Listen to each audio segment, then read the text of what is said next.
keep going. People ask me about opening game stores because they see we've been relatively successful. Yeah. I'm always scared to tell them, yeah, go do it. You know the struggle. I know the struggle. I just remember people thinking like, this is stupid.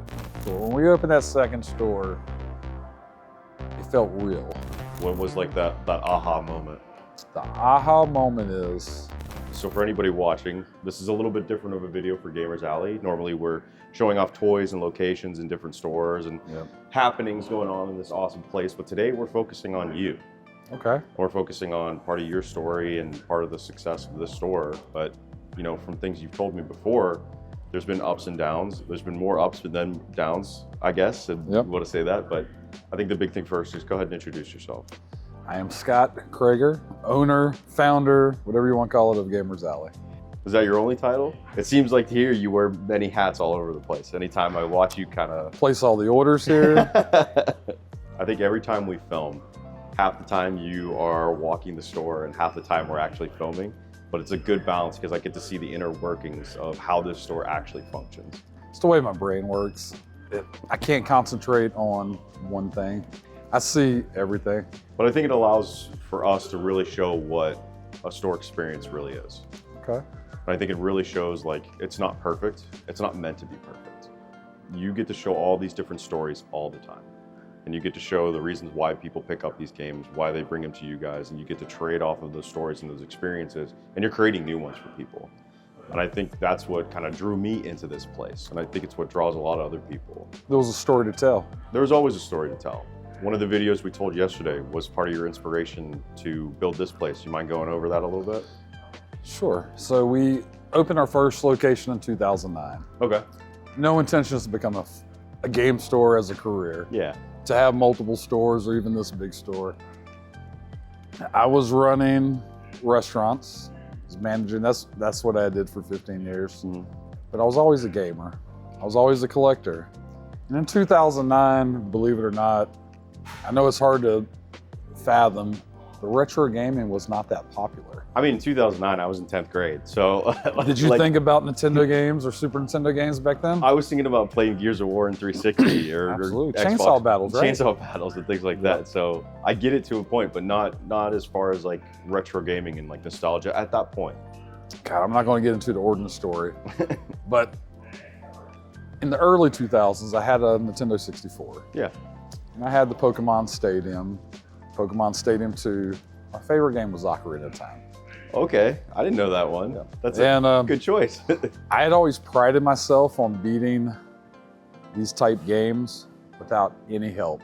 Okay, no walkthroughs, no internet. No walkthroughs, no internet, no player's guides. Well, that all came to an end with Ocarina of Time. Do you feel like players kind of like rely on that too much anymore? In some games, you have no choice. I know. I don't like people watching. I don't like walkthroughs of games because I feel like I'm watching their experience. I don't get to experience the same way. I love the God of War franchise. Mm-hmm. I have only played one of the games. Which one? It was the second.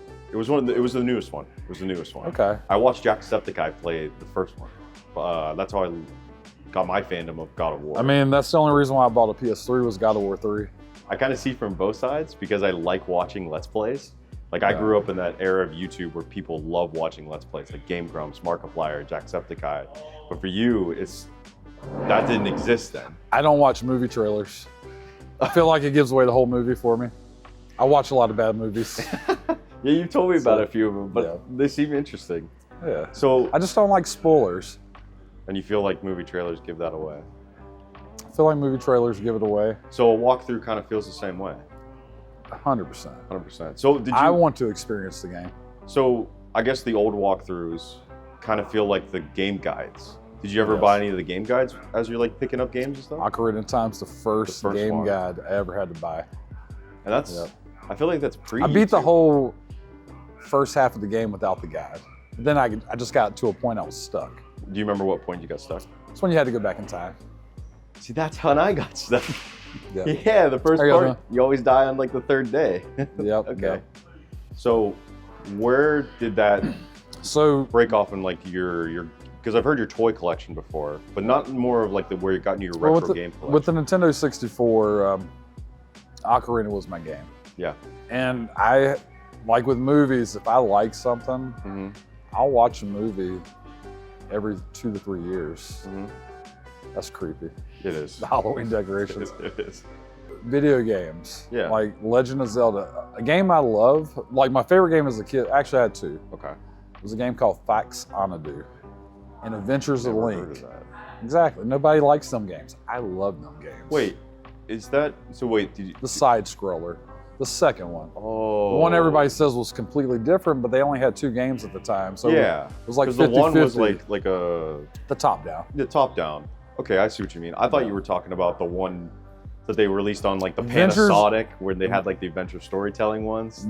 Those were terrible. Them interactive? No, Yeah, they're really bad. I own them, but I don't play them. But no, Adventures of Link, I loved the Zelda franchise. Yeah. Now I'm not gonna lie, I haven't played every handheld Zelda game, but Adventures of Link was my favorite game growing up, along with Fox Onadu. But when Ocarina of Time came out, I was an adult. I was like 19 maybe. Yeah. And that was it for me. I loved that game. But I had to cave though. I had to get the player's guide. Okay. But moving past that, a family friend, his kids didn't have any video games, anything to play. Yeah. I just remember she asked, like, hey, can my kids borrow this for the weekend? Yeah. So I was like, absolutely, because I was the poor kid that hadn't, Yeah. very rarely I had something to play. And maybe that's why I can play the same games because, you know, when I was young, you didn't have infinite choices of video games. Yeah, every playthrough was something new. So you're saying you let this family borrow your Nintendo. I lent it. Okay. Then I didn't see them for 5 years. Now, I don't know the exact specifics of dates and times, but around 2007, I was running a restaurant and one of the employees was like, hey, you talk about this game all the time. I don't have the game, but I have a Nintendo 64. I was going to sell it at a yard sale. Are you interested in buying it? And I did. I was like, heck yeah, the nostalgia kicked in. I wanted it. I have a very addictive personality, so once I want something. I can understand that. Yes, you've probably seen that. That's why I don't gamble. Yeah, we won't talk about that. Don't put me on a casino in a cruise ship. So, no. Got the 64. He had no games. One controller. Controller stick was very loose. Okay. I remembered. I was like, I don't remember him being this loose. So 2006, I went to GameStop. 2006 or 7, somewhere in that range. Yeah. But I went to GameStop, and I was so excited. I hadn't been to a GameStop in probably a decade. Okay. I went in there, and I was like, hey, I'm looking for Ocarina of Time, and I need a couple of Nintendo 64 controllers. And they clowned me out of the store. Like, why would you think we would carry this relic of the past? So when I grew up with Nintendo, the life expectancy of that console was like 8 years. Yeah.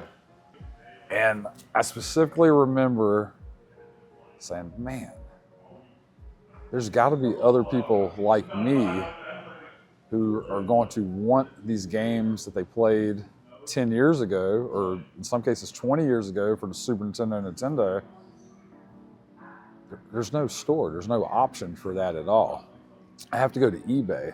And I was always skeptical of eBay, just because I'd like to touch things. I like to see them. I like to make sure it's exactly, you know, I don't want to buy the Craigslist card that says like new, you know what I mean? I want to see what I'm buying. I did that with hockey jerseys. Did you? Yeah. I've got about a collection of 25 different Penguins jerseys. About half of them came from eBay, but I learned very quickly on what to do and how to operate eBay to make sure There's great sellers on eBay. Great sellers. There's also some really bad ones too. But it just a thought that would not leave my mind. And this is before there were any, there may have been, I didn't know about them. Maybe flea market stores that sold video games, retro games, but I knew of not one. It was, the thought hit my brain before it was cool to open a retro gaming store. Around that time, I would have been in high school, would have been able to drive and go places. I don't even remember any retro stores like that. As I got older, there were things up around, like in Pennsylvania that opened up. I don't want to discredit, we met the guy in Edmonton, Canada. He's been open since 2004 or 3, I can't remember. Yeah, he's been open for a long time. That predates even the conception thought I had. Yeah. But I didn't know of very many. At least not in this area. The idea of getting back that console, getting back that nostalgia of Ocarina of Time is what helped lead you to opening up your first store. So we've gone around some conventions and whatnot. You go to these booths and you're like, my first store was the size of this booth. What was it like opening up these doors for the first time? So it was never supposed to be this. Yeah, and I mean, this place is huge. I was managing restaurants. Yeah. That was my source of income. It was supposed to be something to do on the weekend.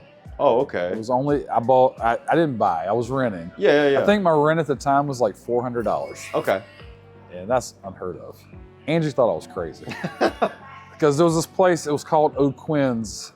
Like it was a little strip mall in Lowell, North Carolina. Okay. Right in the Ranlo area.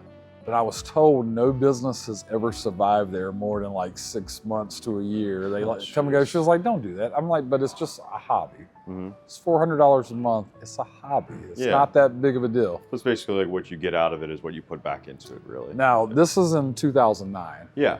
Keep this, from 2007 to 2009, I personally deep dived into every game that I ever wanted as a kid and couldn't afford or didn't have or even had the thought that, man, I would probably play that. I was buying. So what? For my personal collection, not with the inspiration of opening a store. So how long were you kind of teetering on the idea of opening up the store? I talked about it all the time, but not with Angie. It was like, you're not gonna figure it out first and bring it over later. But once I want something, yeah, it's like a goal. You set a goal, you want to make. I have to complete that goal. I get it. I can't sleep at night until I achieve that You're thinking goal. about it. Okay. Yeah. I do the same thing with editing. I mean, I hit my head a lot as a kid. I mean, there's got to be a reason gotta be a why. reason. When you're dead set on something, you've got to do it. I'm patient though. Yeah. I lose a lot of sleep, but I am patient. I don't think I'm just going to achieve something overnight. Yeah. I see the long game. Yeah, I think for 2009, it's 2025, and now you're this. Yes. You went from 8x12 to this. It's a little bigger. It was a 800 square foot building. Oh, okay, square foot. But I'm thinking of an 8x12 like room. That's including that's a small, bathrooms and like small bedroom closets. in an apartment. Yeah. So I mean, you really got about 600 feet of show space. Okay. And then you got a counter in there. So. Yeah, because I've seen some pictures of your old store, and it's like. Have you seen the first one though? I think I've seen. There was a lot of iterations of Gamers Alley. I think I've seen one. You had the idea of like it really felt like an alleyway, because I feel like it was a counter and it was the way you walked in. That was our third store. That was your third store. Okay. So what was the like? What did the first store look like? It's about the size of that back room back there. Okay. The whole way around. Whole way around. That was it. That was it. That was it. No bathrooms, nothing. It was just... I wasn't trying to be a gaming mogul. Yeah. I just wanted to have an outlet. I was like, hey, maybe people bring some games I'm looking for. Yeah, okay. Plus we'll provide a service for the people in the same boat as me that are getting that nostalgia bug. Yeah. And I remember people coming in like, oh, gaming store. Like this is almost unheard of. No. Oh, okay. Not at all. Like why would you open up a store selling these old games? Like this is such a terrible idea. Yes. Like just frowns and scowls and people I just remember people thinking like, this is stupid. Was that kind of how like record shops work? Maybe. Because I think that's a little strange when people just sell records at a record store now. Careful now, I love record stores. I do too. I love record stores. I used to go to a record store day every year. Now there were guys like me that could discourage you when people would come in like, why would you, like who wants this garbage? Mm-hmm. But there was also guys like me like, this is badass. Yeah. Thank you for doing this. And there were other people that were GameStop's a great company. Mm-hmm. They're a multi-billion-dollar company. Yeah. Man, at the time, 2009, GameStop was pretty, like, they were becoming like the early internet meme, like you would bring all this stuff in and they gave you nothing. Yeah. I don't know if that's true or not. I never really traded in with GameStop. And certainly once we opened the first store, I never went to GameStop. But back then, do you remember people would clown on them about the trade-in amounts? I did it once. You did it once? You're guilty? Yeah. It was one of the worst decisions I ever made. I'm looking to the camera, which I don't know which camera. That's fine. You can look at any GameStop is, in 2025, GameStop's awesome. Yeah. And they've gotten a lot better. I'm just from feedback I get from customers. GameStop's gotten a lot better. Yes. So I'm not shitting on GameStop. No. And I never have. Outside of that kid who clowned me about the Nintendo 64 stuff. But people were so, like starved. at that time, starving Yeah. for an alternative because there was nothing. There's nothing out there. I know Best Buy tried to dabble into it. Blockbuster even tried to dabble into game trades. But by 2009, it was too late. They already told you who they were. They were a movie rental company. It was kind of too late to get that message out for people. So when we did it in 2009, Yeah. we, from the beginning, we're looking to buy, sell, trade your games and give fair prices. This is before Amazon resellers and other resellers were a thing. Yeah. Because if there's no money in it, the guys who just are coming in for the money aren't around. Yeah, they don't want anything to do with it. I was never in it for the money. It was a weekend thing. It was open Friday night, Saturday, and Sunday. And I had to pay somebody Friday night and Saturday to run my store. I got to work in there on Sunday because I ran restaurants. You can't take off the weekends. Yeah, exactly. And it would have been weird to have a Monday through Friday store. It was just too complicated. It was just the way it worked out. It was never intended to be what it has become. Yeah. It was going to be a hobby, but people were so starved for it, and it took off so quick for us. Outside the people was like, what is this? It turned into a thing. Yeah. So before we get into like kind of growing a little bit, what were your thoughts like the night before your first opening? Did you do any selling before you opened the doors? Nah. Or was it day one, first time ever really selling? I wasn't a reseller. Like, it wasn't my brain. What were your kind of feelings like the first night before opening the store? Or even the first time you opened up those doors and you clicked on that sign that said open? Like what's running through Scott's I wish I could give you a great, tearful tearful story and how emotional it was. It wasn't all that. Not for the first one because it was never the intention. Yeah. So you're seeing it There did come a time though where I got them feelings. I was doing it for me. Yeah. Not for the public at that time. And I thought if the public digged it, cool. If not, this is for me. Yeah. It's kind of like putting the new lights in the store. I don't care if customers see. I did it for me. This is doing it for you. I'm kidding. I mean, I like them. It's nice to go over there and not feel like I'm in the dark. But absolutely. But I did the first store for me. It was a hobby. I never imagined it being a business or how I would pay my mortgage or braces on my kids' teeth. Like I never pictured any of that. Yeah. But it took off so fast. We went to 7 days a week, probably about 3 months in. But I could not abandon my job What you were that doing paid at the my time. bills. Yeah. I would make every appearance I could in the store because it had to be my vision at that point. From the very beginning, I wanted the store to represent who I was. Yeah. Yeah. And it's very hard to trust people to represent you. Outside So of like what you're a couple people I really liked and known for a long time helped run the store. Well, I very specifically remember, I'm not going to name the company, but I've been with this company in leadership with this company for 15 years. I won Rookie Managers of the Year, Local Store Marketing Managers of the Year, lots of awards, lots of trips. And my last big corporate meeting, they brought like 90 people from all over to Greensboro for a meeting. Yeah. And I remember my boss, the district manager at the time, every month they would have like a shining star person. Yeah. Well, I had been told, because she had recently got that position, and I don't know what it was, and you don't have to put this in the video, but everybody had been telling me her whole intention is to come in and fire you because she felt threatened by you. Wow. Because stores she had ran in the past, I would come in and fix them. Okay. After the fact. Yeah. And they would like get all these acclimates and Yeah, like awards They and would stuff. run better. They would function better. They'd bring more revenue. Yeah. Absolutely. Like everything, top down better. Yeah. But then somehow she, surprisingly enough, got that position. Okay. And it never crossed my mind. Like, why did she get this position? I fix these stores. She was never on my radar. Yeah, she was my new boss. I was there to do whatever she needed. Yeah. But she had this. You were bought into the whole thing. She had this chip on her shoulder. Yeah. And I was told by her former people, like, her whole intention was to come in and fire me. And I was told that information But I was like, that makes no sense. Yeah. And I bottled it up and didn't even think about it. When she came in, I was treated her super great. I was their supporter. And I remember a few months into her reign, we had that meeting, they brought in the 90 managers, and she brought me up in front of all these people and told them I was the greatest manager she ever had, employee, anything, told all these stories about what made me better than ever, not better, but just things like he does to make these places successful. And she cried in front of all these people. Well, then 2 weeks later, they found out I had Gamers Alley, and she fired me. Because they felt like, what, you were moonlighting or something? They went back and found where I missed my labor goal by like $37, and not for a week. This is for like a quarter. Yeah. 2.5 years prior. Wow. One time, I missed my labor goal by $37. They had to go back 2.5 years. And they came in and they fired me.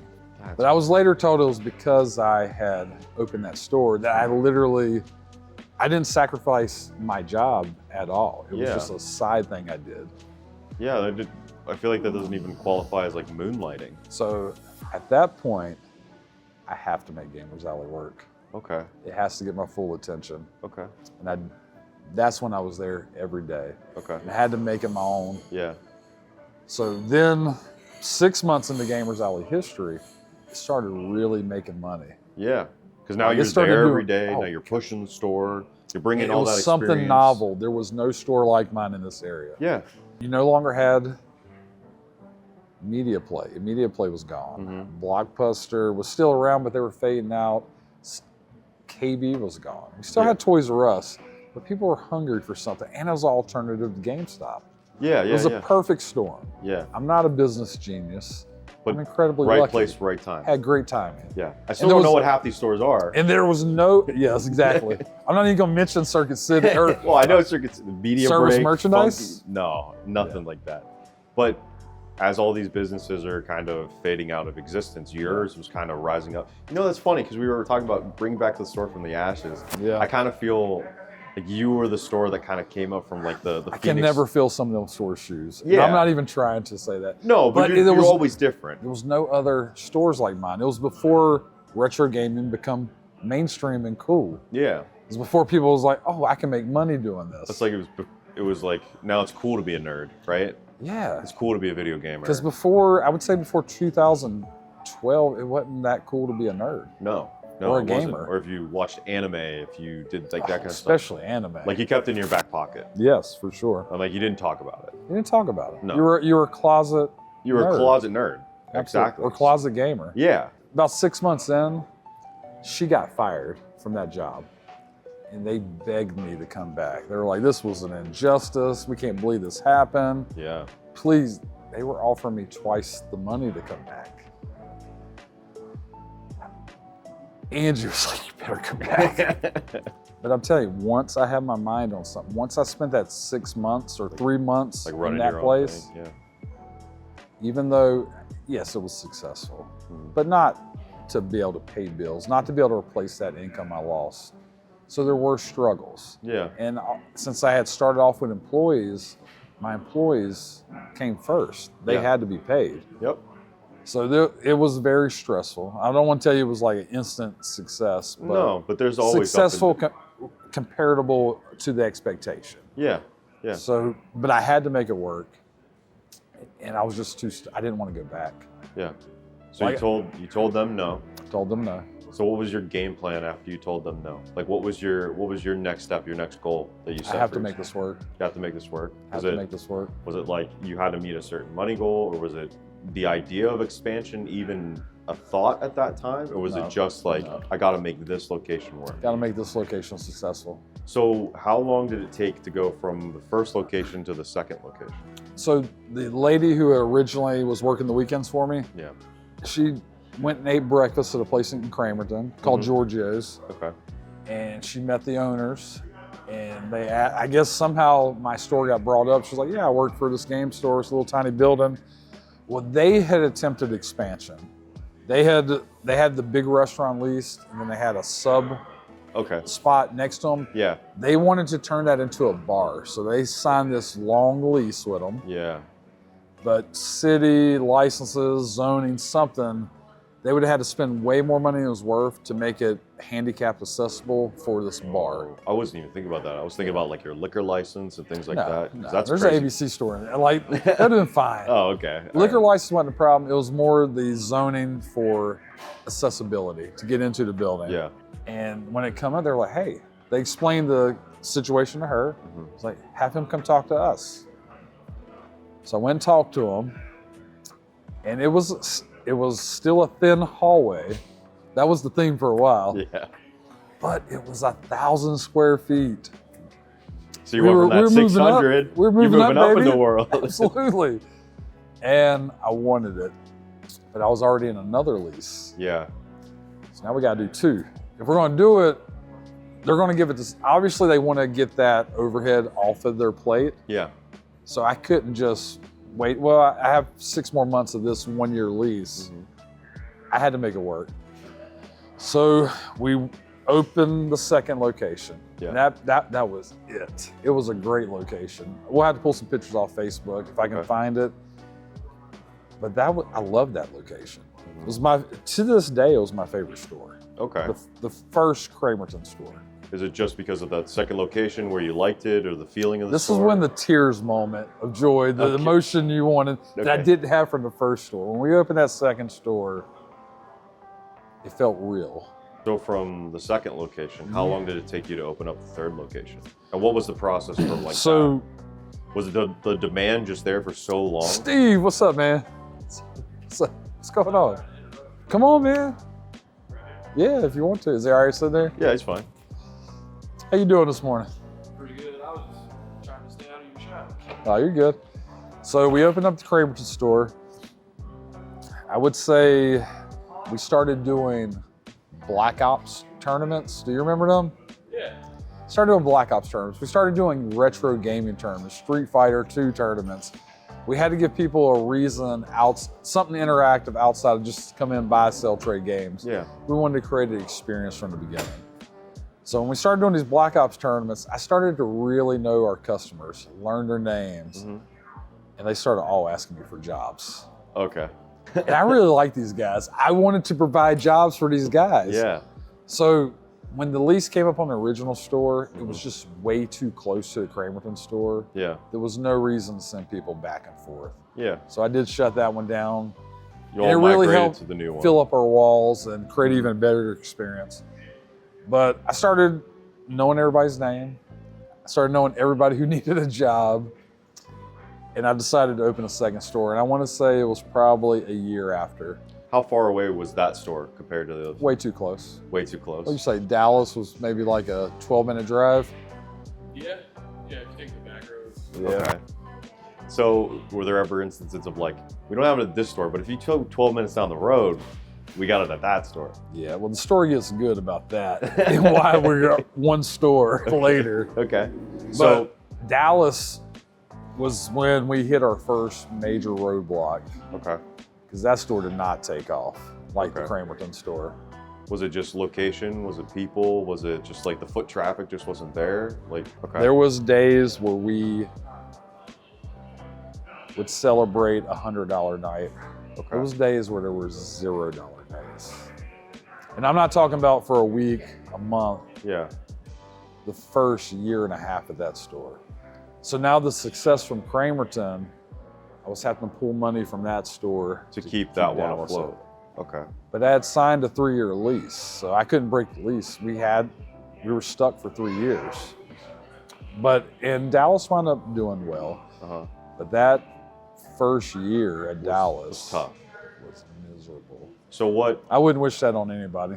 what made the change then in Dallas? What did you do differently? What was like that aha moment? The aha moment is when I really thought we were going to have to pack it all in. What was the change? I started running the Dallas store myself. Okay. So you took your experiences from the other location. You're like, okay, this location's good. I fixed this up. I made it what I want. Now you've got to go do the same thing with Dallas, kind of like you It still sucked. I made no difference. Okay. Actually, you know what the change was? We opened up a flea market store. So We did now that it's like video. your third location. Third location. I opened up the flea market store with one purpose only. Okay. To get people from that flea market to go check out my store. So it was just It was advertising. just marketing. Like a billboard almost. It's a billboard. So did you Word keep- of mouth. Did you keep a lot of inventory there, or was it made to be scarce Yeah. to take you to Dallas? We brought stuff. I'm telling you, we were struggling, dude. Yeah. I needed to make some money, Yeah. but that wasn't the purpose. It was to get people from the flea market because it was a busy road. Yeah. And I knew how to run the inside, the four walls of a business, Mhm.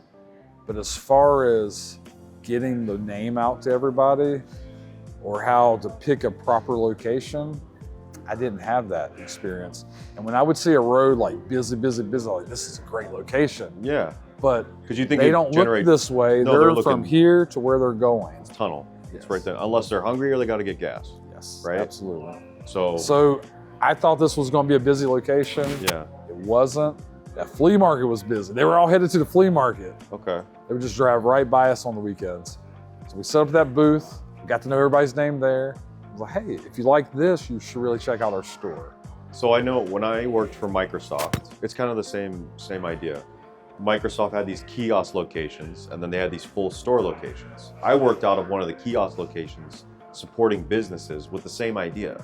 You can work with us, I'll come out to you, but let me also take you to our corporate office. Let me take you to our full store. I can give you the full experience. And now you're become like a fan for life. Yes. And that's the same idea. So Yes. yeah, I'm very familiar with what you're doing. Yeah. I did not know there was a strategy for it. Yeah. It was just, that's what it became. So, and that was the turning point. When we got the people from the flea market, the thousands of people that go every weekend that would stop by our booth, and it was just slow. It was a slow grow. Yeah. You said when you opened the first location, you're only open these days and these hours. The Mhm. flea market, how often was that It open? was just Saturday and Sunday. So yeah, how far away was that store compared to the other two? From the flea market to the store, Yeah. 1 minute. It was just right next door. Yeah. Well, 3-minute drive down the road? It wasn't far at all. It was easy because they had to go right past my store to get back on the highway.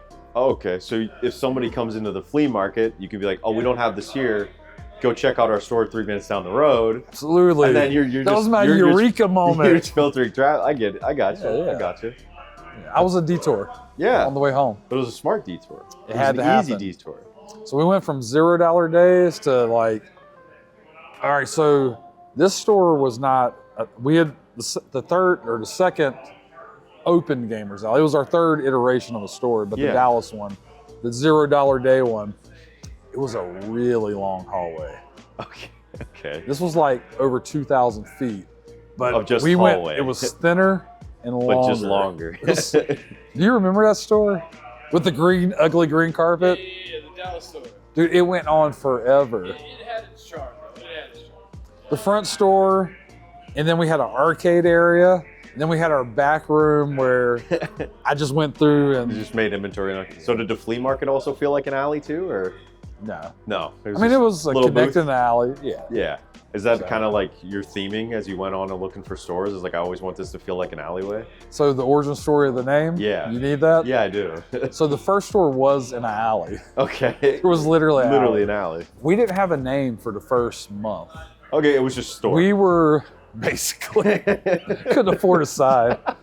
So we didn't have a name for a month. And the young lady who was running the store for me, Mm. we were every day like, we gotta have a name, we gotta have a logo, we gotta have all this. Well, a customer actually came into the store and was like, hey, and I wasn't a part of this conversation. Yeah. I don't even know who the customer is. If you're watching, let us know. Like, thank it's like, you. who were the actual little rascals? Yeah. But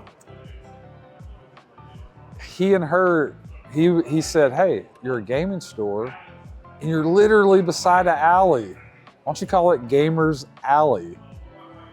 And then just stuck. I came in one day and for my birthday, Yeah. because some reason I opened stores right around near my birthday, hmm but I came in, she had this, all right. Just like a now, sign. I ready might to get go. hate for this. Yeah. Our colors are purple, black, white, silver, Yeah, yeah, yeah. mostly purple. Mostly purple. I'm not a purple guy. Purple's not my favorite color. But I came in on my birthday, she had this banner she had made at Kinko's. It's like 4x6 or 2x6 or 2x4 banner for us to hang up for the signage. Yeah. Gamers Alley. The purple was born at that moment. You just never And looked I back. wasn't going to say, hey, you know, I don't like purple. I was grateful. Yeah. She came up with a name for us with that customer's help. And she came up with the colors, and I wasn't going to change it. So what were some, No matter what. What were some early names? Do you still remember any of them? I do, and I will never tell. Are you sure? You I'm don't wanna 100% sure. Okay. Okay. So you have the Cramerton store. You have the Dallas store. We had the flea market location. You have the flea market location. Where does the fourth store come into play? So before the fourth store, Okay. All right. once Dallas became established Yeah. and got too busy, well, I couldn't afford staff at the flea market no more. Okay. We closed the store. Every once in a while, we would pop back up. It wasn't a necessity at that point. Yeah. So the flea market. We got our became- name out there. Yeah, it was like more of like a pop-up location. But Was when this I- the flea uh-huh. market that you took me to before? Absolutely. We Okay. made a video on this place. Yeah. Yeah. Okay. I Yeah. remember that now. Yeah. Yeah. Yeah. So once that store became established, Mhm. we got an opportunity to open a location in Gastonia. Okay. The stores were way too close to each other, but they worked. And this became the big store. Okay. We moved up to like almost 3,000 square foot. Okay. This is a big store. And that's for not us. this store. This not is the this store. second iteration of that. It's third Gastonia's location. Third guest room. Okay. We'll get there. We'll get there. Slow down, Dan. No, I'm kidding. Jumping ahead a little bit. There's a lot of lore. There's a lot of lore. So is that on the opposite side of where this one is? Slow down. We'll Okay. get there. All right, we'll get there. We'll get there. Okay. So the first, it was on Union Road in Hudson. Okay. We opened the store, and by this time I had built a staff. Yeah. We were ready for a third location. Now, would your staff members go to all the different stores, or would you stick them in like you're here, you're here, you're here? I would move parts and pieces. Yeah. Sometimes. I He feel was like part of the staff at one time. I feel like it's probably easier when the Cramerton and the Dallas store because they're just 12 minutes down the road. hmm So if it's like, They were all about 12 to 15 minutes apart. okay, This location was sitting open, and the reason why I know it because Angie ran the Papa John's beside it, okay, and every day when I would visit her or go see her at work or pick her up, that big empty spot. Yeah. It was, if I remember before we took it over, it was you would go in and you would do something with clay, and then was you like a would pottery paint. It was like store? arts and crafts kind of yeah. interactive experience where you Yeah, actually I've did done it one and of learned how those. to do it. Yeah, But it didn't last. I wasn't rooting for them. They weren't on my. It wasn't on my radar to open a third store. yeah. It's like a But when cool I saw little, that like, date big night spot. building open, I was just like, That's like, like that'd be a great Gamers Alley store. I didn't have a ton of money. yeah, The stores were doing good, meaning I was paying the bills. yeah. You're paying your staff, I was paying the paying bills. the staff. Yeah. I wasn't making a penny. Mhm. If it wasn't for Angie working, none of this would have worked. Yeah. If it was contingent on me paying bills at that time, and Yeah. I helped out, but she really stepped up. Yeah. And if she didn't help keep this vision going, Yeah. her early optimism went to full-fledged support. Yeah. So if it wasn't for her, none of this None would of this happen. would exist. None of it would exist. It's nice to have that that support and that kind of like security blanket Absolutely. almost Yeah. of just being someone to just push you and keep going. People keep ask me about opening game stores because they see we've been relatively successful. going. I'm always scared to tell them, yeah, go do it.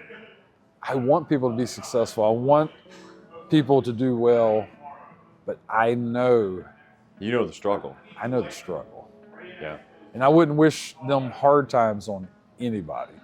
Do you But feel I also don't want to tell them don't do it and then rob them of the opportunity of a dream or them think I'm just a hater or something. Yeah. I want to fully support you, Yeah. but also don't want to send you down a path of destruction. Yeah. So I just usually stay neutral on that because I'm scared that I'm going to say or give the wrong advice or do something to hurt that person. Yeah. I don't want to do that. I don't want to hurt them. I don't want to hurt their optimism. Yeah. And I don't want to hurt their ability to take care of their family. I got lucky. Yeah. I'm an idiot. I got lucky. So, Okay. So your third location, your first location in Gastonia. so I did not think I would be able to pull this off. Because Okay. we're talking about big company, Yeah. big property management now. And Yeah. I'm like, they're going to, apparently people like me. Okay. That company really liked me. Yeah. And that's actually how I got into here. Okay. But we'll get to that. We'll get to that. So they was like, absolutely, let's do it. Okay.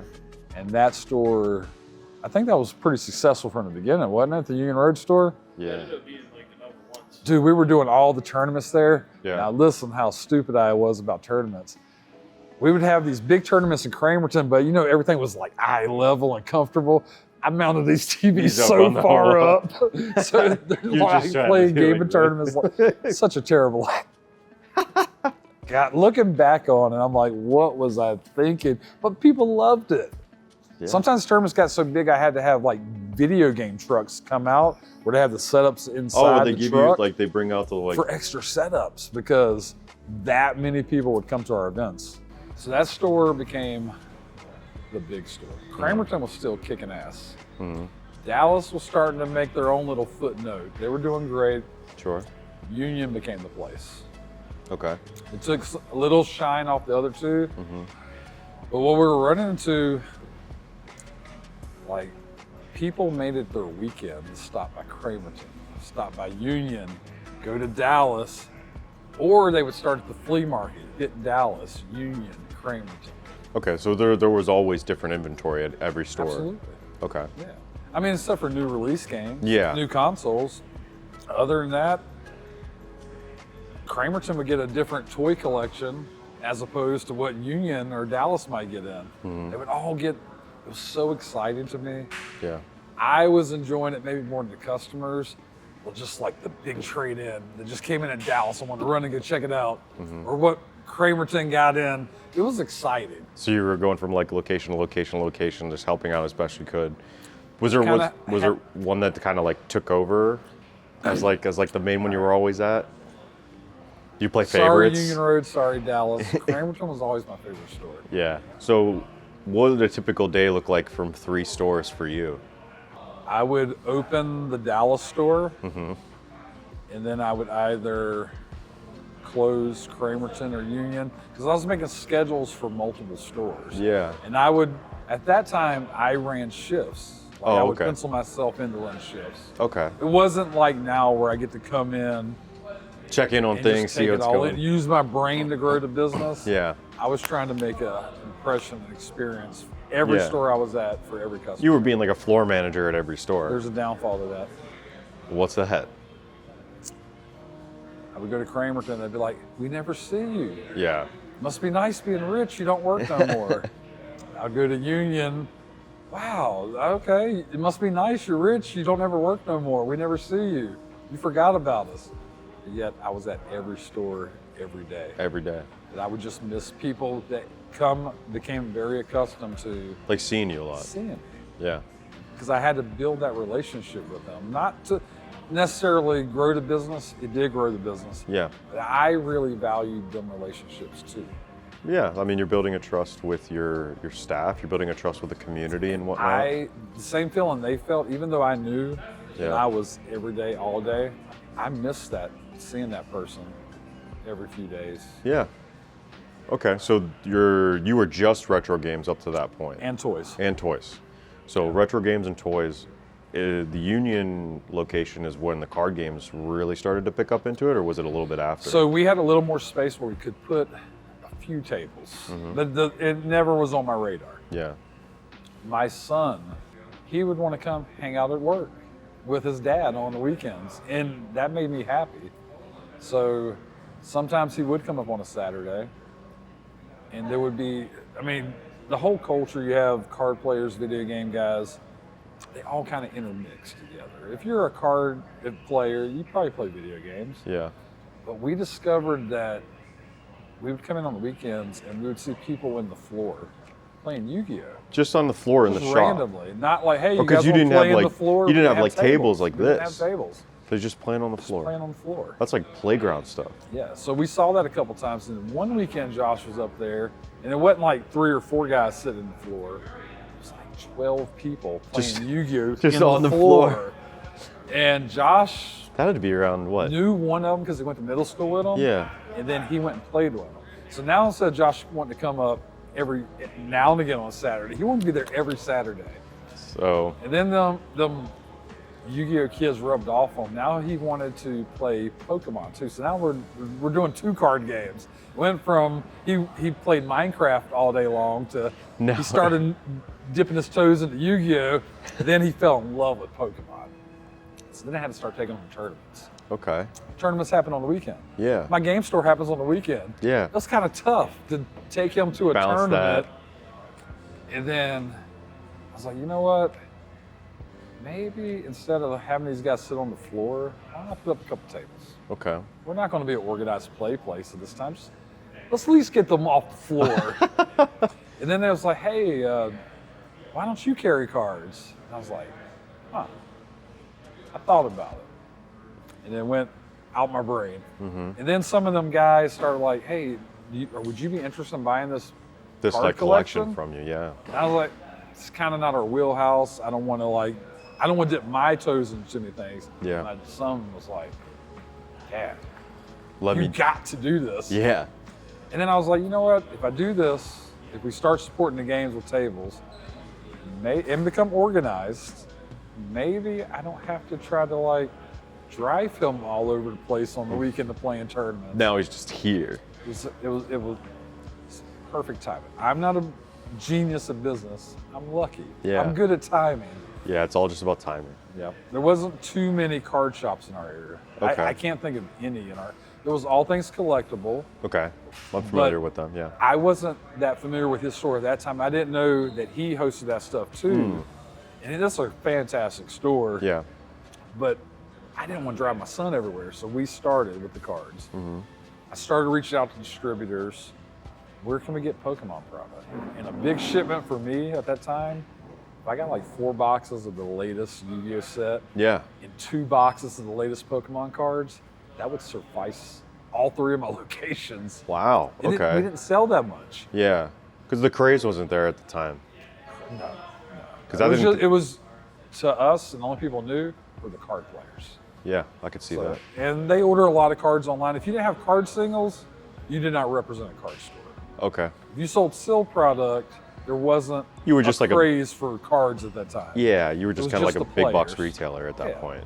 But Okay. as we slowly started buying people's collections, then we slowly put in a glass case, then it slowly started to become a thing. I want to say the first time I noticed a craze really was when we, which store? Continuity, we got to keep this here. So we got Union. Got Union, we've got Cramerton, I don't we've want to get got too far ahead of myself. okay, we've got Union, Kramer, Dallas. Now, with this coming in, is this how you came upon the 4th location, or was there any changes in the first 3 before So the 4th? the 4th location, Cramerton, Yeah. property manager. Sure. Me and him were talking one day, and I was like, man, I'd really like to open a Charlotte store one day. Oh, like right in downtown Charlotte, or a little bit outside? So I remember I went looking for places in Charlotte, and the first place I did look was right in downtown Charlotte. Okay. It would have been a horrible location where it was set up at the time. Okay.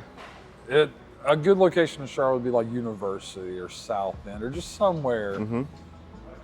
Parking. Remember, I was not good at picking out locations. But the property manager was like, hey, we have another property management in Charlotte, South Boulevard area, Weston House, Tryon, right in the south side of Charlotte. I was like, okay, that's not where I was thinking. He was like, come eat lunch with me. Let's go take a look at it. So I went out there. And there was this big Japanese buffet. I think it was called Jasmine Buffet. It's Okay. a fantastic buffet. Actually, every food place in that center was fantastic. That parking lot was jam-packed. Okay. So many cars, so many people. Yeah. And I was like, location, location, location. This is the place. Look at the foot traffic in this shopping center. Yeah. He took me out 3 or 4 times before I actually pulled the string. I have to sleep on things. Yeah. He conveniently always took me out during lunchtime. Check this location out. It was like, check out this good food. Also, Check there out just how happens busy to be a this is. store. Here's the thing. Think about getting lunch here every day. I don't think that was the thought of it. I think he wanted to show me how busy this parking lot was. Now, how often do people live right by their job and where they eat lunch at work? Not very often. Not very often. No. This is all transient traffic. Yeah. So they're there at specific points during the day, and during that, it's like a ghost town. So I signed this 3-year lease with them. We opened up the store. We put a lot of our resources into this store. I had Tyler Walker, who owns Checkpoint Games, open the store for me. Okay. He worked for me for many years. He's like my long-term employee at that time. And we opened up that first week. We had a record week. Wow. Okay. For all the stores. All the stores. It was only $10,000, but at But still, at that time, that was that's mind huge. blowing. Second week, it did 8,000. Okay. The third week, it did 8,000. The fourth week, it did 8,000. Okay, this is still great. We're only going to go up. I left Tyler in charge of the store because this was me and him running it. Oh, okay. I was out there shaking the signs and getting people in. You're like spinning them around. Come on. I don't remember. Tyler's pretty stubborn. I think I had him out there too. But we were getting people to come in. They were checking it out. People were really digging the store. And I love the community out there in Charlotte. Okay. I grew up in Charlotte. Part of the reason why I actually decided to choose that location, outside of the traffic, how busy it looked during lunch, my mom was getting older and sicker. Okay. And the nursing care facility that we had her being taken care of was 5 minutes from that location. Okay. So they had like a personal connection for you at that point. It was a personal connection, like, okay, if I have the store, I can check on my mom constantly. Yeah. Because I live really far away. Yeah. So It kind of like that relationship you had with the Kramer and Dallas stores. after several weeks and the store was doing good, I stepped back to, I got to go visit my other stores. Yeah. Because I actually miss these people that helped get us to the dance. Yeah. I want to see faces I'm familiar with. Love seeing new faces, but I just needed that connection back. And plus them stores, you know, They need love too. they need love too. Yeah. Absolutely. They're all a part of your ecosystem. Yes. Now, for that store in particular, the Charlotte, the other three you said are about, what, 12, 15 minutes all apart from each Charlotte other? was a pain in the ass to get to. So how far was Charlotte compared to the other three? With bad traffic, an hour. With good traffic, 30 minutes. So there's a total different, just like little ecosystem of like people People. and like different clientele and everything. Because I feel like if you're in 3 locations, like you might get like little town here, little town here, little town here. They'll all go to kind of the 3 locations depending on what you want. You're doing a whole big city and like anything that's past that, right? As far as like your customer base and things like that. So Charlotte, after several weeks, it starts to Dip. go down. Okay. So I was like, well, it can't be Tyler. I'm giving them the same things I'm giving all the other stores. So what I discovered, I had to go back and see what was going on. And what I had realized was we were so busy the first few weeks because of the novelty of something new there. But then we started to learn that all the people we'd see in the parking lot during the day, they made their commute home. So the store took a big dip. Now we started doing like $2,000 weeks. That's a huge dip from 8,000. Yeah. This was the first time I was faced with this thing is shrinking. Okay. And even with me there doing everything I can, it is shrinking. So it's like your first time really like, Some adversity. yeah, facing some adversity, climbing that mountain that kind of feels like. Now, when I did go back, I slowed down the shrinking, and we started to move in the right direction. But there was a ceiling to that. Okay. And I'm very stubborn, and I don't give up on things. And we did finally find the right combination of people. Yeah. We spent enough marketing. I was doing mail outs. I went back to restaurant days, putting flyers on people's apartment doors.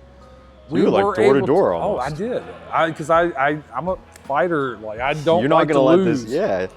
So we took about a year, but we did reverse course. And the store started competing with the other shops. Okay. But it took so much effort to get the name. That was the hardest thing I've ever did. Yeah. Even Was though that it's in, Charlotte store to build a customer base. yeah, even though you're in the city, and that mostly just comes from you just don't have that local traffic after what 5 p.m.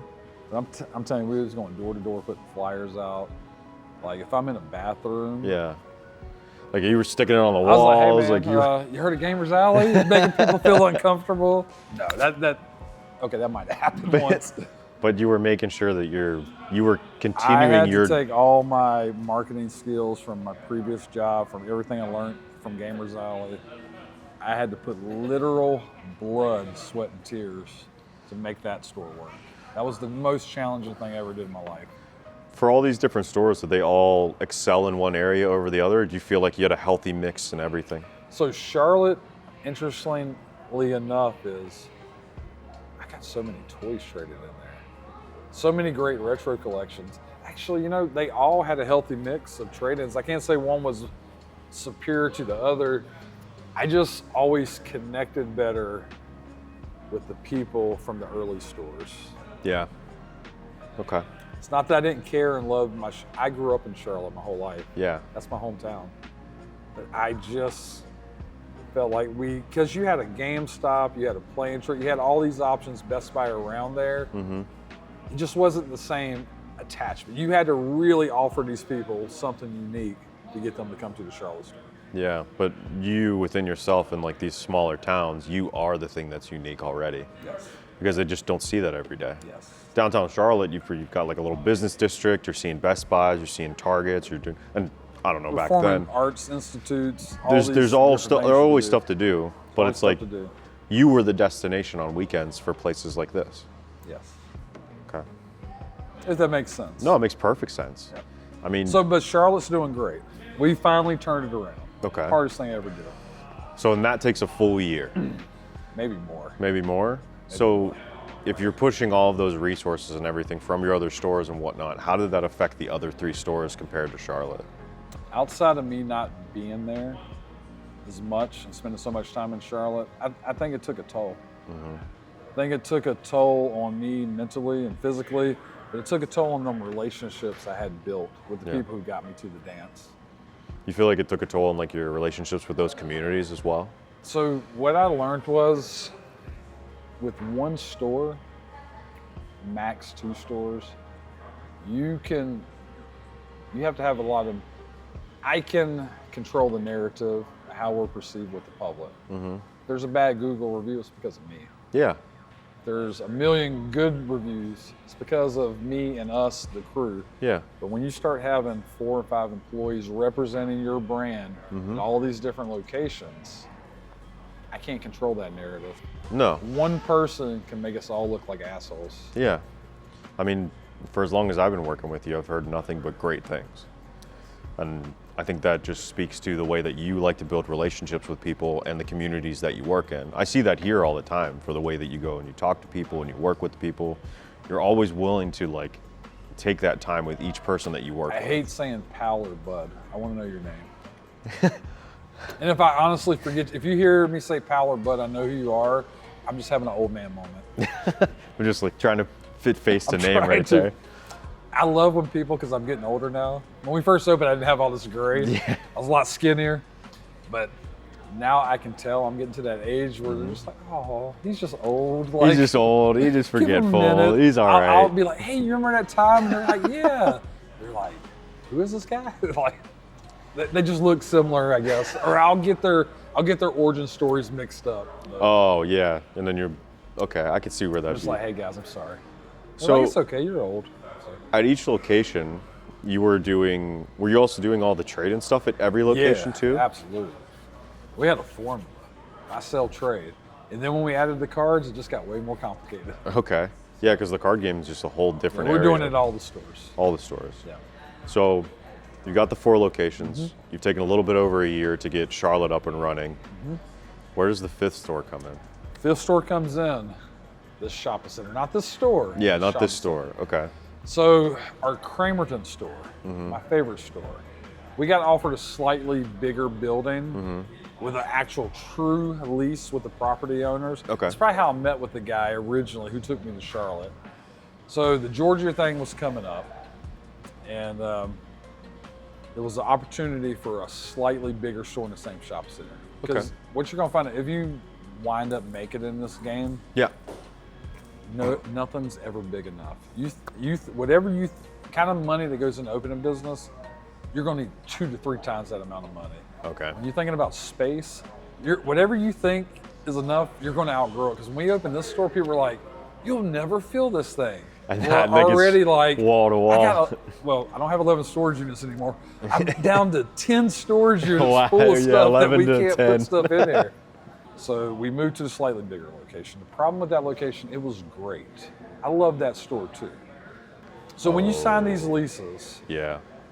you're responsible for, if the air goes out, I gotta pay for it. If the floor's messed up, I gotta pay for it. If there's a hole in the wall, if there's anything, you gotta pay for it. There's one thing that you should never pay for when you're leasing a retail space, unless you're really good at like talking to these people into covering things. It's the ceiling. Oh. We don't control the ceiling. No.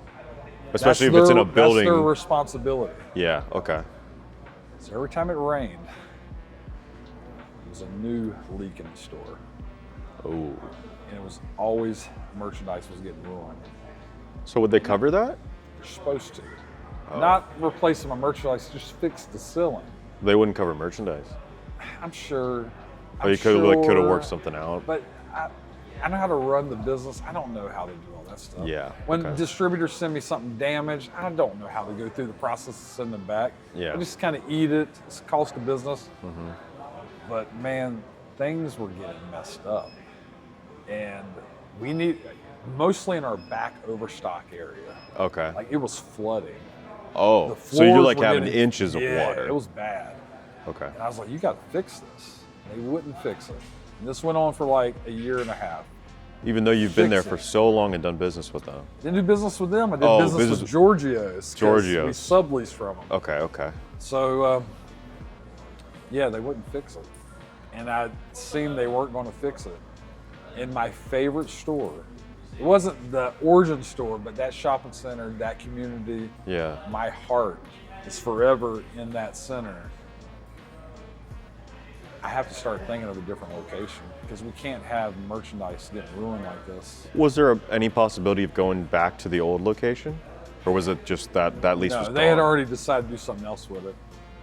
So, So is that the fifth store or is that just changing location for one of the four stores? I'm building toward the fifth store. Okay, I'm getting ahead of myself. So I had a relationship from Union Road Yeah. with Pearson Properties, the people who own that building. Sure. And they had sold that building, but they owned this shopping center. Okay. And for some reason, they like me. Maybe, I don't Seems know. to be a common theme. So I asked them, I was like, I need another store. So I still had a year on my lease with Yeah. Cramerton. So I'm just gonna have to absorb this rain coming in. Yeah. But I gotta start thinking where we're gonna go next. What drives that decision to be like, I need to open another location? Like, what is it like? Because it seems like you were doing it almost once a year. It was almost once a year, or at least moving to a different place. Different place, So different maybe loca- the same center or close by. Yeah. So what, like, you were at the 3. You're like, oh, like maybe it is time for a 4th. Is it that possibility of you I could had- make that money, or Once is they it? started doing well, I thought about opening a lot of stores. Mm-hmm. But what slowed me down and pumped on the brakes was that I like spending time with the faces that Yeah. I've known that help us get to the dance. Okay. But I mean, that's maybe why I made the foolish decision of keeping the store so close. Yeah. Because I thought I could still Go and balance be act everywhere. with all these people Yeah. and be able to reach all these people. Yeah. A traditional business, like they're not going to have a Best Buy 2 minutes from the next Best Buy. No. They're going to be spaced out. apart. Yeah. Yeah. It worked, but we talked to Pearson. It's Mm-hmm. like, I have a place for you. Now, when you go into these places and there's nothing in there, Yeah. It's just empty. high ceilings, you could hear your echo. You're like, this is perfect size for a shop. Yeah, because it looks so much bigger than Looks what so it much is. bigger. We opened that store. It's 5th location. It was literally 8 minutes from Cramerton, but So it was going to work. It's going to make it work at least until the lease ran out of Cramerton. yeah. So it wasn't intended on 5 stores. You were still going to We keep it just 4. had 5 You just had 5. until the lease, because they Okay. weren't going to fix this. I was holding out hope. Yeah. I love Cramerton so much that is how I said Charlotte was the hardest thing Yeah. to make it happen. The hardest thing I ever did in my life was closing. Okay, outside of losing family or something. I'm Yeah, talking yeah. business-wise, professional-wise. It hurt me to close the Cramerton store. That's when you got the tears and the sadness and the hurt feelings, is when that store finally closed. But I had no choice. They would not fix the ceiling. And I was praying that they would fix the ceiling, and then Yeah. I would, fuck it, we'll have a store 8 minutes from the other one. I didn't care. I mean, you loved already that had one place 12 so minutes much. down the road. Right? So what's more the merrier? But what we discovered was you had these 5 locations, and even Charlotte got to the fold. Same people going to each of the 5 locations. It was a weekend thing. And what I ran into, and the people who didn't, we would call, one store would call Kramer and be like, hey, do you have this game? It says you do. Yes. Well, can you send it to the Charlotte store? All my time become, I didn't get to spend no time running shifts. I didn't spend no time thinking about strategizing, coming up with a better business plan to make our stores grow and better. All I was doing was running merchandise from store to store to store. You became your own DoorDash. No, I was just moving it from store to store, and my time was spent so foolishly. Okay. But I was doing it. Well, 2017 comes along. We have 5 stores, and Cramerton's ends coming soon. Yeah. Well, my mom got way worse sick. Okay. And all my time went to spending with her. Yeah. And there was nothing, no amount of money I had in the world was going to change the eventual outcome. Yeah. And the only thing I thought at that point was, I've spent the last couple of years running merchandise from store to store to store and wanting to open up all these stores. I would have traded every game, every penny in my bank account, anything. I would have gave up anything. I would have gave my life, my lungs, my liver, everything, for one extra second with that woman. Yeah. And I wasted them years running merchandise from place to place to place to place to place. Yeah. And yeah, that was kind of when I got to the point like, why am I doing this? Is that also? She died on Thanksgiving Day, 2017. I'm so sorry. Sorry. So before all that, that's really where you were like starting to think of like, do I need to go to one? Started thinking. I went, speaking of casinos, I don't know if it was this video or something else. It was. We were talking about casinos. I had a friend, he was an older gentleman who was friend of the family. For some reason, he liked me. He wanted me to go to Cherokee Casino with him. Okay. So I went with him, and on the way up and down, he talked to me, he's like, Scott, I know you're successful, but why? Life's short. Why have all these stores? Can't take money with you. You're not enjoying yourself. You're miserable. What made you happy was developing relationships with your customers, and now you can't because all you do is run stuff from this place to that place to. I was like, you're right. I didn't tell him he was right, but he was right. In my brain, I was like, this man is absolutely right. Yeah. Listen to older people, folks. They're wise. They're wise. My mom told me so many wise things, and I thought she was like foolish. I was like, get out of here. You have to become an older person to realize. They're not they full of were shit. right. They were cheat codes before They really cheat were. codes. Just listen. I tell my dad that all the time. I was like, I wish I would have listened to you then. But he was right. He also passed away a few years back. And but what I decided was I wasn't renewing any leases. I met with Pearson Properties in 2019, and we were eyeballing this place.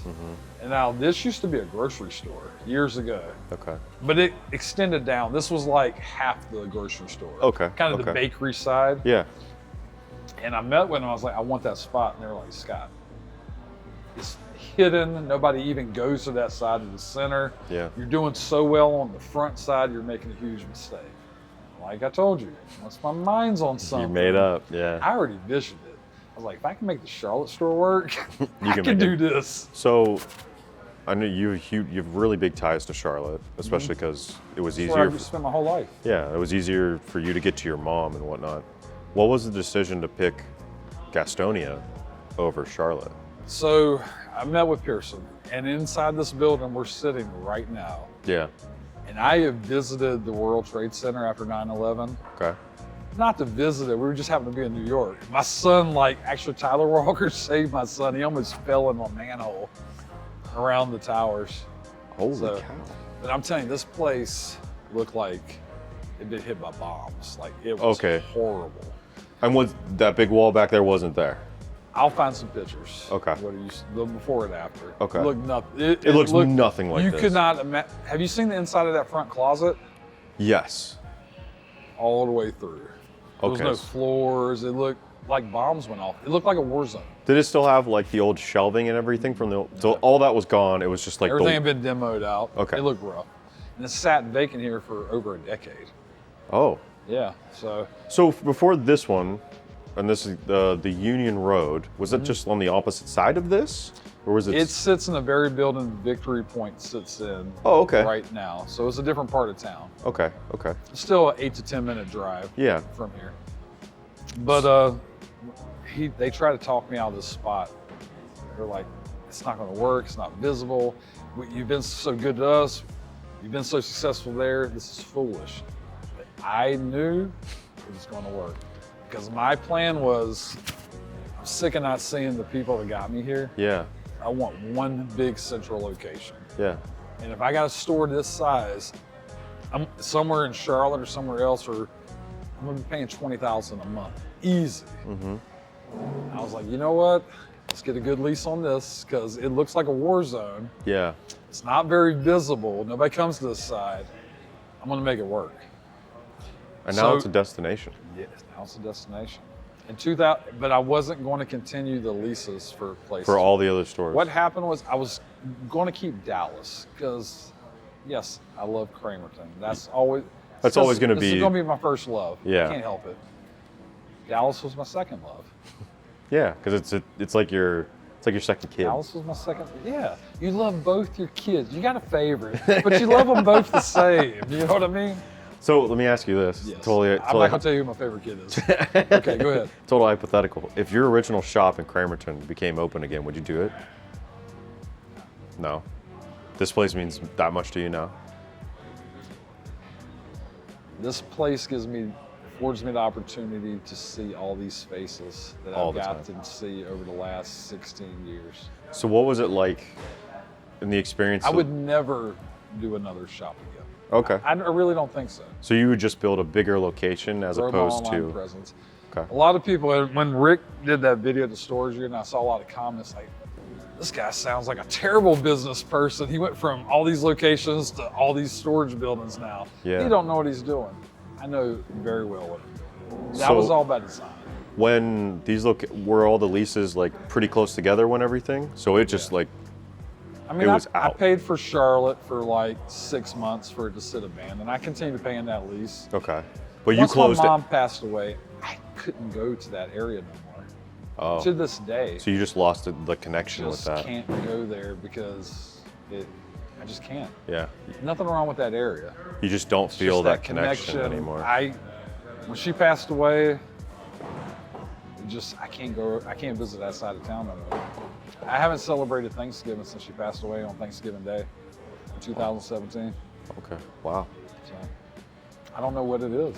You don't have to put this in the video, but No, I just can't do it. I understand it. Like I know I'm probably gonna have the same reaction to the first time, like when I have like a significant person in my life. Just I not don't know if there it's anymore. because it happened on Thanksgiving Day. Yeah. It's just I can never get past that connection. Yeah. Watching her take her last breath Like it sticks on with you. Thanksgiving, her birthday was the other day. Like I couldn't leave the house. Yeah. You know what I mean? Yeah. Thanksgiving Yeah, I Day, do. I can't leave the house. I understand. I don't mourn. I think about her every day, Yeah. but I don't have sadness every day. Yeah. On them days, I reserve it for sadness. Yeah. I had a friend in college. He was my best friend. He took his own life, and I regret not being there more for him all the time. And every his birthday, I usually don't do anything. In the breakdown of closing all these stores and whatnot, did you bring all those people from those locations into here? Was it like a pick and choose? Like how did you? The plan was to keep Dallas open. Okay, so that way Have you. this one mega, just because I love Dallas. Mm-hmm. I loved all of them. I loved Dallas. And even though it was foolish, the idea was to have one Mecca store. Yeah. I wasn't going to abandon the people in Dallas. But we're talking 2019. We were talking about this store. We had a plan with the property owners for Yeah. this store. What happened in 2020? COVID. Talks of COVID. Yeah. 2021, we were supposed to open in Oh. late 2020, right while all this stuff was happening. So Remember, I don't you had have to the delay dates open. right. We had to delay opening. I could Okay. have the dates butchered, so I'm sorry to Yeah. whoever So did you watches. keep, as you're delaying the open for this spot, did you keep Dallas open in the interim? At that moment, we had the store on the other side. Yeah. I had Oh, already yes. shut down All the Charlotte. other stores. Had already shut down Union Road. Mm-hmm. We had brought them people into, all we had left was Dallas and the other side of this side. building, a Okay. smaller store. Yeah. So I don't know the time frame, but this was already going to happen. Yeah. This was already in the works. We'd already pinned the paper. It was in the works. Mm-hmm. Well, COVID shut down Saturday. Now at that time, this is how I pay for everything. Yeah. We couldn't open the stores. Yeah. Because Now imagine if I would have had all them other stores at that time, having to pay all them other leases with no business, pay Yeah. all them employees, wow, they're keep them. keep them They have- afloat. Because From the very first store, remember, yeah. my employees get paid before I get paid. Yes. Yep. I'll go take another job. I'll do something. Yeah. My employees get paid before I get paid. You won't make them struggle. You'll struggle. Absolutely. But imagine it would have ruined us if I had all them stores when we had to do a 3-month shutdown. Yeah. So I locked the door on the other side because we had to. Yeah. I moved all our operations. I kept the Dallas store. Mm-hmm. And the way you ordered was through the website. Yeah. And I would walk it outside to you. Yeah. Okay. A lot of business But does go we that were way. able to, and then we actually had a DoorDash service. I incorporated on our website, I will bring it to your house for like a nominal gas fee. Yeah. So there And was. I actually became a delivery driver for Gamers Alley. But this is a 3-month period. We got a lot of inventory processes fixed that we're way overdue. Yeah. My guy Tom used to run the Dallas store. Man, God bless him. Like we had movies on our store for years. None of them were inventoried. He inventoried every movie Yeah. and cataloged them. So it was kind of like a little silver lining for you because you got to fix all this stuff on the back end, Mm-hmm. and actually you going out and being a delivery driver let you reconnect with your community and keep them in your thoughts. Yeah, but I mean, it was just kind of like, give my game back. Yeah, but still, the idea of like a local game shop being willing to do that in your area, Not many nobody's going to people do know that. Nobody knows that, really. But Because there was so many. there might be somebody who remembers that, but it was short-lived. Yeah. We got the website, everything cataloged through our website like it was supposed to be. And people Yeah. were able to shop online, drive to the store, because people were locked up too in their houses. Yeah, yeah. They needed stuff to do. They needed something to do. Yeah. So it kind of worked out. But we were able to maintain the Dallas store busy enough to where I was able to pay that lease for 3 months with the doors locked. Paid Dallas 3 months with the doors locked, but me walking you stuff outside, delivering stuff. And building up this location. And work, no. No. This was shut still. down. Oh, this was Because still they just. can have workers come in. Yeah. That's what delayed this location almost a year. Okay. So. It took us a year longer than anticipated to open this one. Wow. But I decided Dallas got me through COVID and that's why I was not going to shut down that store. during that time. I was told by the people who own this whole shopping center, we got all these Dick's Sporting, I don't want to call out any businesses. I am the only person who paid my lease during that 3-month stretch. Wow. So maybe that's why they like me. I don't know. Yeah, you But pay your bills. I paid all my bills. So post-COVID, Post-COVID, as things are reopening and back up, how long after like things are opening back up did it take to get this location open? it was in early, it might have been February 2021. Okay, so really not too Not that long. far. And then you You know what? I got to be butchering these dates. It might have That's been okay. like mid to late 2021. There was certainly a delay. I just don't remember how long ago the delay. But we finally had the store ready to open. Okay. I had Dallas staff figured out. Dallas was stocked. Had this place staff figured out. It was stocked. The lease was coming up for Dallas, and I fully intended to re-sign. Yeah. 'Cause that was the plan. I want to honor these people who kept us going. Yeah. Here's what's happened. I didn't sign the lease yet because there was a big unknown factor about this store. Yeah. And I didn't know where we were going to, because It's almost like Dallas was a safety blanket at that point. It was. Because they got you through COVID. Now it's like, okay, if this location doesn't work out, we still have Dallas. Yes. And it was just such an unknown here, like what was going to happen. But when we opened the store, it was so busy, man. I needed every employee, every remaining employee. Here. We couldn't keep up. People who told me, like, wow, how are you going to fill this store? I needed every item in our Inventory from the Dallas store to keep this place full. So that's why every time we go out on location, you are buying inventory. I think every time we go to somewhere, you are always on the lookout for some It's type. on my mind. Yeah, but now it's become self-sustaining. We get the people that bring in all the the trade-ins, customers for all the stores, even the Charlotte store. they I still see their come out here. faces. So maybe our origin story, it was meant for me to go have all these other stores Yeah, and bring them into here. because you've built up that brand of Gamers Alley. Every store was successful. If I was smart, I could have sold each one of them stores, but you know why I didn't? I didn't want my brand name tarnished. No, you're trusting your name with so many I other could people. have sold every one of them stores. As like an Made quite a bit- independent, almost like the way like a McDonald's or something when they come. I could have franchised them. I could have. Yeah, I didn't want Gamers Alley name hurt. Same reason why I worry about when we had all them stores, how are people representing our name? It's Yeah. the same thing. yeah. It's not about it's not worth the money to me. Okay. At the end of the day, I got to sleep. At the end of the day, I got to pass something on to my kids. Yeah. I don't want to pass a turd on to them. Edit that out. So from 2021 to now, So now. So obviously this place didn't look like this when it first opened. Similar, but we wasn't like slinging Warhammer like we do. We had a small section and we had Yeah. a big section. I don't know, man. It's been great. It's been great. Do you want to give me like one little anecdote, like your favorite memory from this location? this location? Yeah.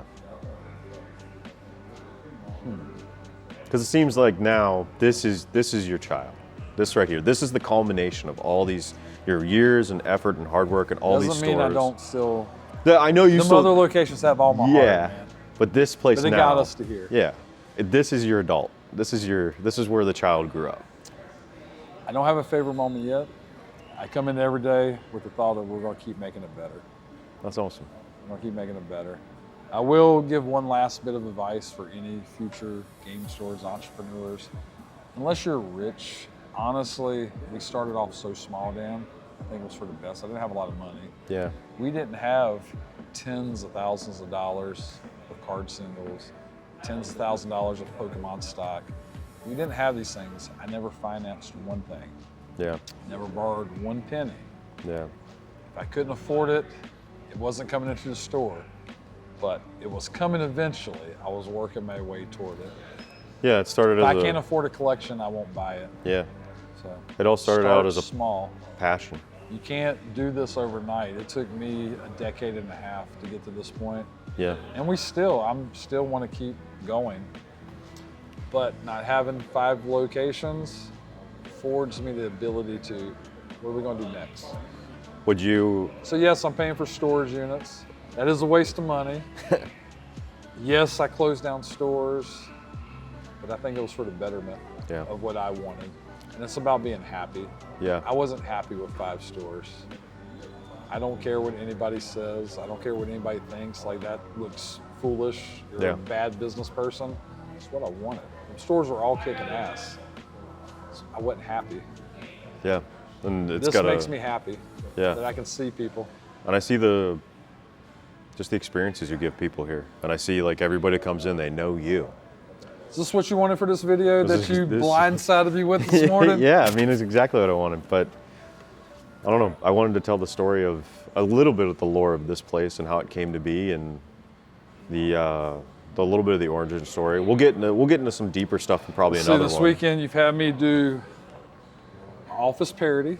Yeah, You hit me with this origin story I wasn't prepared for. It's been a fun weekend, man. it's been a cool weekend. I appreciate it. But- man. When you come back, Probably about a month. Month? As long as you want me Got back. enough content? Yeah, I got content. Okay. All right, man. Don't make me look too stupid. I won't. See you. Good one. Was that good? Yeah.